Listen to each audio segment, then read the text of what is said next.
Tras la derrota de Napoleón, las potencias europeas celebraron un congreso en la ciudad de Viena a instancias del canciller austríaco Metternich, ferviente defensor del antiguo régimen. El principal objetivo del Congreso de Viena consistía en volver a la situación anterior a 1789.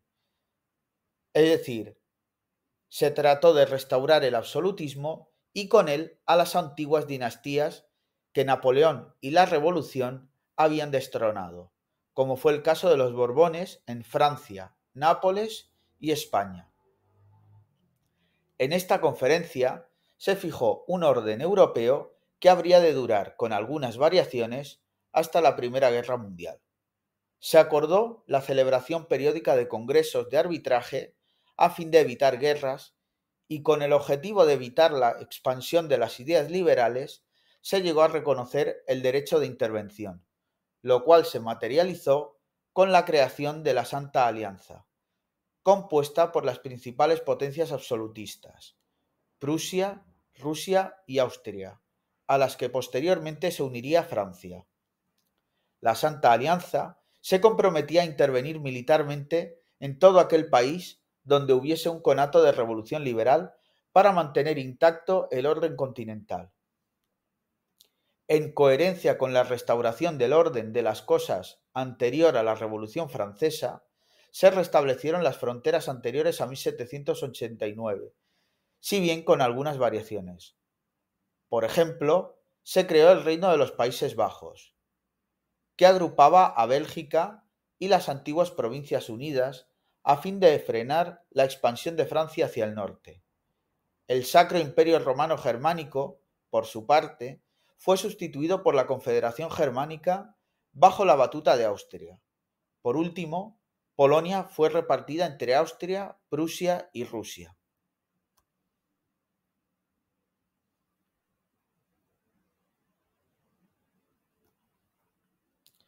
Un asunto polémico tratado durante el Congreso de Viena fue la situación de las colonias, en especial las de la América española, que durante los años de las guerras napoleónicas habían iniciado un proceso de emancipación al estilo de las antiguas colonias británicas de América del Norte. La delegación española solicitó que las potencias europeas ayudasen a España a restablecer sus fronteras y su integridad territorial en línea con el espíritu del Congreso. No obstante, Reino Unido impidió que esto se llevase a cabo, ya que le interesaba una América independiente y fragmentada. Aprovechando el vacío de poder de la metrópoli durante la guerra contra Napoleón, se habían ido formando en América juntas a imitación de las de la península, que rechazaban las nuevas autoridades francesas y reconocían a Fernando VII como rey legítimo. Algunas de estas juntas acabaron abrazando postulados abiertamente independentistas, de modo que se acabaron creando dos bandos, independentistas y realistas. Los primeros tuvieron fuerza en Venezuela y Río de la Plata, mientras que México y Perú se mantuvieron como bastiones realistas en un principio. La lucha contra los españoles estuvo encabezada por una serie de líderes y caudillos militares como Bolívar en Colombia, San Martín en Río de la Plata, Sucre en Perú o el cura Hidalgo en México.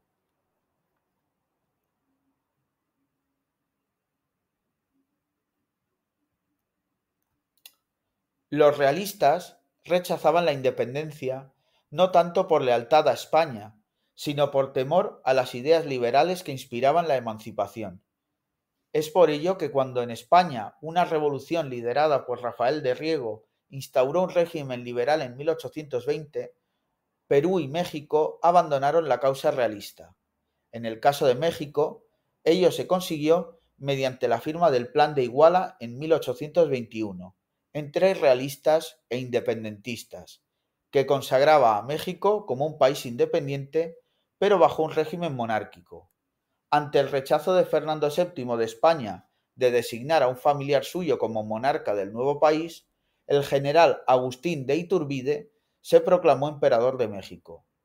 Este primer imperio mexicano duraría apenas 2 años, hasta 1823. En 1824 se produjo la derrota final española en la batalla de Ayacucho, en Perú. En torno a 1826, los españoles dejaron de enviar tropas al continente americano, conservando únicamente Cuba y Puerto Rico, además de las islas Filipinas en Asia. A pesar de los intentos del Congreso de Viena por borrar la existencia de la revolución y su legado, el pensamiento liberal se fue extendiendo cada vez más, asentado sobre las ideas de libertad individual, de pensamiento, de expresión, de reunión, de religión y de propiedad. Esto se traducía en la idea de un sistema parlamentario donde el poder del monarca estaba limitado. Había división de poderes, derecho al sufragio, primero limitado y luego universal, constituciones e igualdad ante la ley. En línea con la defensa de la libertad individual, los pueblos sometidos a los grandes imperios comenzaron a reivindicar su propia libertad colectiva nacional, que debía traducirse en la construcción de estados nacionales. A lo largo del siglo se producirían tres grandes oleadas revolucionarias que acabarían enterrando de forma definitiva el antiguo régimen. En 1820, en 1830 y en 1848. En 1820 tuvieron lugar diversas experiencias revolucionarias, la más importante de ellas en España, donde el coronel Rafael Riego encabezó un pronunciamiento obligando a Fernando VII a restaurar la Constitución de Cádiz y dando inicio al trienio liberal. Otros países del sur de Europa, como Portugal, Nápoles y Piamonte, también vivieron revoluciones liberales. Todas ellas serían sofocadas por las tropas de la Santa Alianza. En el caso de España, por los llamados 100.000 hijos de San Luis, al mando del duque de Angulema. La revolución solamente triunfó en dos países y no tanto por ser liberales, sino por ser de carácter nacionalista.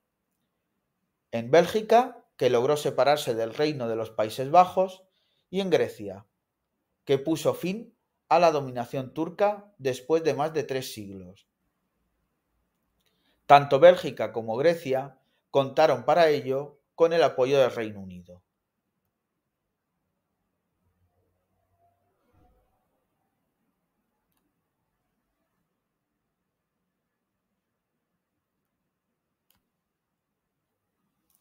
En 1830, el centro revolucionario más importante fue Francia.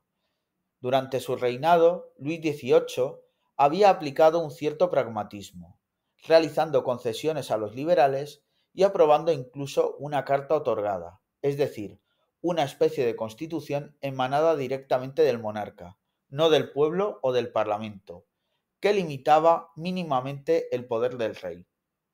A Luis le sucedió su hermano, Carlos X, que era un ferviente partidario del absolutismo, y gobernó de forma autoritaria, provocando el descontento de los liberales y, en última instancia, la Revolución de 1830, lo que se dio a llamar las Jornadas de Julio, inmortalizadas, entre otros, por el pintor Delacroix.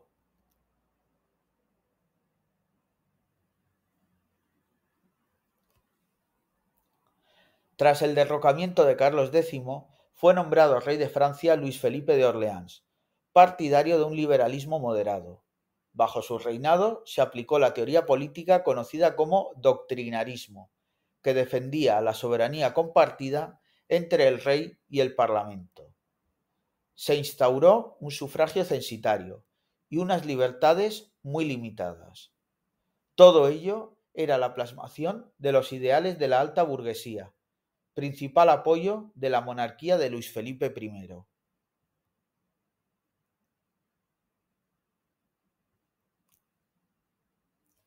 La oleada revolucionaria de 1848 supuso el fin de las últimas monarquías absolutas europeas, salvo Rusia. En Francia, una revolución dio punto y final a la monarquía de Luis Felipe de Orleans, instaurándose la Segunda República. Este nuevo régimen vino acompañado de la aprobación del sufragio universal masculino, el fin de la pena de muerte, así como medidas sociales como la intervención del Estado en economía y la defensa del derecho al trabajo mediante la creación de los talleres nacionales, ideados por Louis Blanc y destinados a dar trabajo a los parados parisinos. Algunas de estas reformas, sin embargo, fueron revertidas debido al clima de enfrentamiento entre la burguesía y el proletariado. Las elecciones presidenciales fueron ganadas por un sobrino de Napoleón I, Luis Napoleón Bonaparte, que en 1852 dio un golpe de Estado proclamándose emperador con el nombre de Napoleón III. Este segundo imperio francés duraría hasta 1871.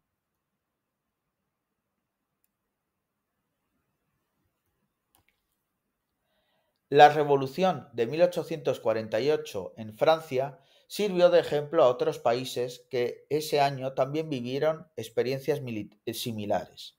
Tal fue el caso de los estados de la península itálica. En el caso del Piamonte, el rey aceptó una nueva constitución liberal que sería tomada como modelo por otros estados italianos. En Roma, por su parte, Mazzini y la sociedad secreta de los Carbonarios expulsaron al Papa Pío IX y proclamaron la República Romana, que tuvo corta vida, ya que un ejército liderado por la Francia de Napoleón III restauró el poder temporal del Papa. En Nápoles y Milán también hubo revoluciones, en el segundo caso contra la ocupación austríaca. Por su parte, en Austria, una revolución en Viena provocó la caída del todopoderoso canciller Metternich, así como la abdicación del emperador Fernando I, que fue sustituido por su sobrino Francisco José I. Se aprobó una nueva constitución liberal que, entre otras cosas, puso fin a la servidumbre. En los territorios de la Confederación Germánica, la oleada revolucionaria tuvo un claro tinte nacionalista. Se aprobó una nueva constitución federal en Prusia y se celebró una asamblea en Frankfurt que debía dar lugar a una Alemania unificada y liberal, pero fue disuelta por el rey de Prusia.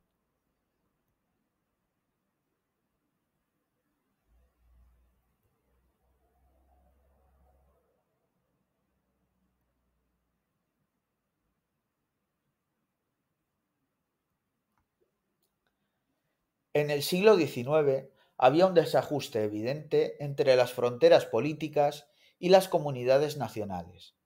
Los grandes imperios eran en realidad un crisol de nacionalidades unidas bajo un mismo Estado. En el caso de Austria, por ejemplo, habitaban alemanes, húngaros, checos, eslovacos, polacos, croatas, etc. Del mismo modo, el Imperio otomano albergaba en su seno a turcos, griegos, búlgaros, rumanos, árabes y albaneses, entre otros. La península itálica y Alemania, por su parte, estaban integradas, fragmentadas en multitud de estados, pero existía una conciencia nacional debido sobre todo a la existencia de una lengua común. Ya en 1820, dos revoluciones nacionales tuvieron éxito, en Bélgica y en Grecia. En 1848, las demandas de libertades democráticas vinieron acompañadas de reivindicaciones nacionales, por lo que a este proceso revolucionario se le conoce, sobre todo, como la primavera de los pueblos. En el Imperio austríaco, la existencia de distintas nacionalidades provocaría una creciente inestabilidad ante la cual la monarquía de los Habsburgo respondió con la represión, como en el caso de Chequia, el norte de Italia y Hungría. Especialmente importante fue la que tuvo lugar en esta última, ya que los húngaros eran la principal minoría después de los alemanes. En 1867, con el fin de apaciguar a los húngaros, se llegó a un compromiso que convirtió a Austria en una doble monarquía con el nombre de Austria-Hungría. A mediados del siglo, Prusia sustituyó a Austria en el liderazgo de los estados alemanes, tal como quedó patente en la Asamblea de Frankfurt, que llegó a ofrecer la corona imperial al rey de Prusia, Federico Guillermo IV, que la rechazó y disolvió la asamblea por la fuerza. En Francia, tras la Revolución, se instauró un gobierno cada vez más autoritario bajo Luis Napoleón Bonaparte, que acabó instaurando el Segundo Imperio francés. Por otra parte, en 1848 se inician las unificaciones nacionales de Italia y Alemania. Por último, cabe destacar que en esta oleada de revoluciones el liberalismo evoluciona hacia la idea de democracia, lo que se traduce en un aumento de las libertades y en la demanda del sufragio universal masculino.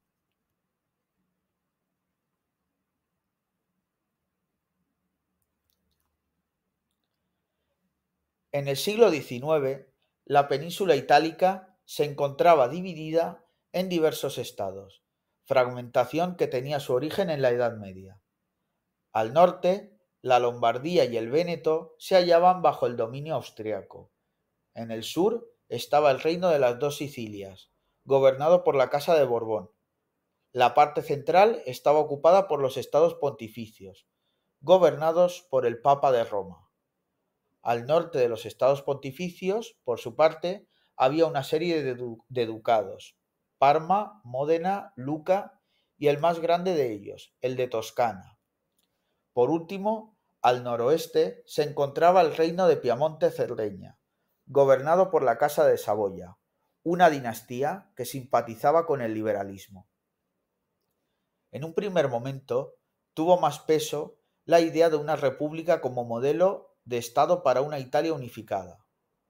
Mazzini lo intentó brevemente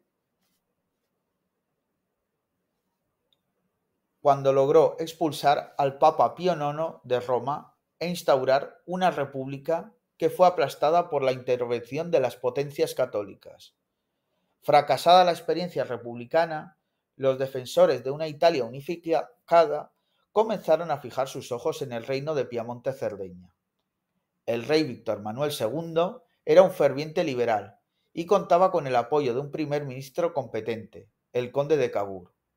Pero sin duda, la gran figura de la unificación italiana fue el aventurero Giuseppe Garibaldi, que aunque simpatizaba con las ideas republicanas, ayudó a Víctor Manuel II a unificar Italia al mando de su ejército de camisas rojas.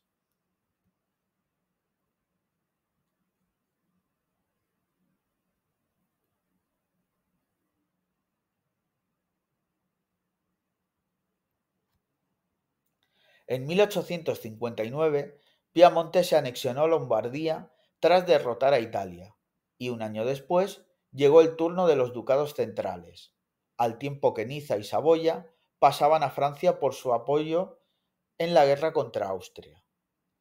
En 1861, tras la conquista del Reino de las dos Sicilias, se creó el Reino de Italia.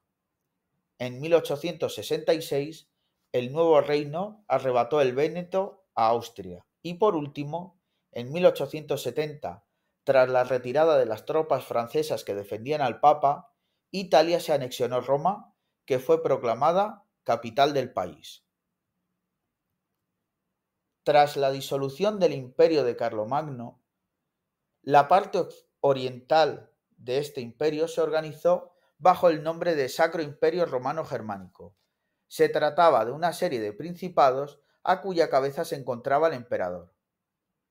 Este imperio duró hasta 1807, cuando el emperador José I lo disolvió ante el temor de que Napoleón le arrebatase el título de emperador.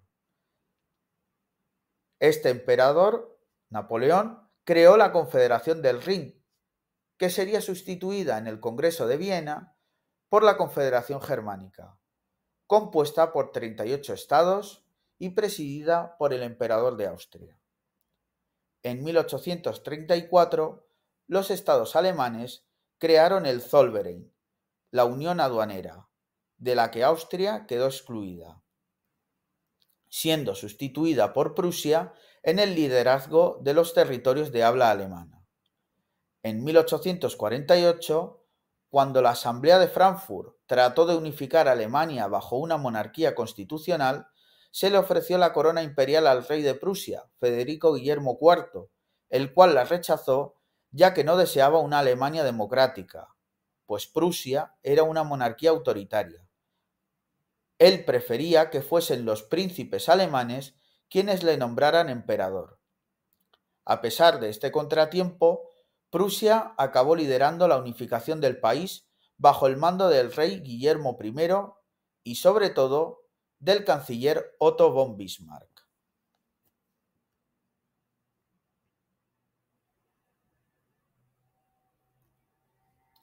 En 1864, tras la Guerra de los Ducados contra Dinamarca, Prusia amplió su territorio con la anexión de Schleswig y Holstein. Posteriormente, en 1866 y después de derrotar a Austria, se creó la Confederación Alemana del Norte, liderada por Prusia. Por último, tras derrotar a la Francia de Napoleón III en la Guerra Franco-Prusiana en 1871, se produjo la anexión de Alsacia y Lorena, al tiempo que se creaba el Segundo Imperio Alemán, con Guillermo I como emperador o Kaiser del mismo. Este imperio se convertiría en la gran potencia militar y económica del continente en las décadas siguientes, hasta su derrota en la Primera Guerra Mundial en 1918.